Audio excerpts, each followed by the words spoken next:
Director Trikaling historical journal. Trikaling हूँ ओडिशार घरोई उद्यम स्थापित प्रथम हिस्टोरिकल जर्नाल। जदिओ भुवनेश्वर में ओडिशा स्टेट म्यूजियम सरकार द्वारा गोटे ओडिशा हिस्टोरिकल रिसर्च जर्नाल गोटे बाहर नियमित बाहर वर्षे 2 वर्ष थे बाहर, किंतु यहाँ खोर्धार प्रकाशित हो त्रिकलिंग जोटा कि माने 2टा विभाग में प्रकाशित हो गोटे नौ वाणिज्य विभाग, गोटे हूँ हिस्ट्री और कल्चर विभाग माने इतिहास और प्रत्नतत्व।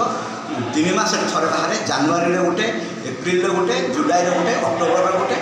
ओडिशा इतिहास प्राचीन इतिहास अनेक अनालोचित दिग को आम माने प्रस्तुत करूँ, जमीक नौ वाणिज्य।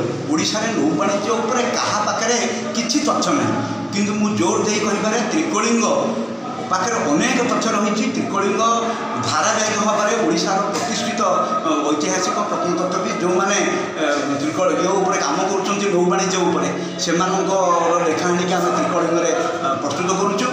छड़ा बहुत बड़ बड़ आर्किओलोजिस्ट आउ माने स्कॉलर्स त्रिकलिंग सहित काम करुँच। आम चाहूँ त्रिकलिंगर ये जो त्रैमासिक पत्रिका हिस्टोरिकल जर्नाल आम ओडिशार विभिन्न कॉलेज रे साधारण बर्तमान 90% ओडिया मानकर ओडिशा विषय किसी नॉलेज ना, विशेष भाव में प्राचीन ओडिशा विषय किसी नॉलेज ना। आम चाहूँ स्कूल कॉलेज लेवल रे परवर्ती पीढ़ी पाखे ये त्रिकलिंग माध्यम स्कूल कॉलेज रे आम प्रमोट करी पिला भितर प्रतियोगिता करिया भाषा साहित्य एवं ओडिशार जो गुप्त संस्कृति नौ वाणिज्य संस्कृति ओडिशार प्रत्नतत्व इतिहास को आम लोकलोचन को आणु एवं ओडिया हिसाब से गर्व करने गर्व अनुभव करने आम बाध्य करूँ। ये हूँ त्रिकलिंगर प्रयास। तेणु आज त्रिकलिंगर 7म वर्षर प्रथम संख्या उन्मोचन होम पाठकीय बहुत जदिओ आम बेसी पाठक पाखे पहुँची पारुन, किंतु आम अतिशीघ्र यार live TV Trikaling live TV web channel ओडिशार प्रथम हिस्टोरिकल चैनल आम प्रकाश करने जाऊँ।